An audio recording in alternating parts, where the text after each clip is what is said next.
Tetsy amin'ny élément ampifilokosa no natanterahana ny hetsika fitsofandrandro ny sambatra 7-22 ny sambatra moa dia hetsika fanao isaky ny fitoana any Antambahoaka any araka ity tatapavao ity. Ho tanterahana ny mananjary manomboka ny 3 oktobra ka hatramin'ny 30 oktobra ny sambatra 7-22 isaky ny fitoana vao miverina ity fomba amam-panao Antambahoaka ity hamorana ireo zazalahy kely.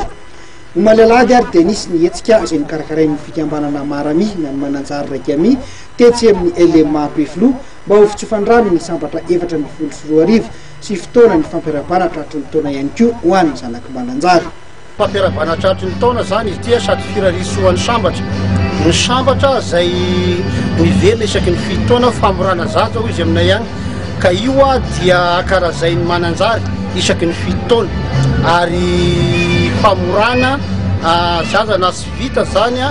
dia eo zany no zay ny vita zany dia magnana ka ny sy vita dia tapahana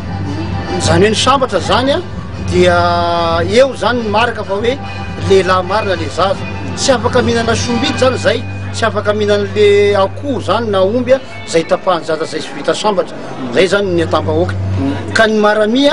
dia fanalavana azy mananjary Raikami zany hoe fikambanana izy io resaka sosial amin'ny zanaky mananjary monina sy mipetraka eto Antananarivo ka na sy zanaky mananjary ary ka tian'ny mananjary dia raisinay Antananarivo fiara-panatratry ny taona firarisoan'ny sambatra ny taona androany.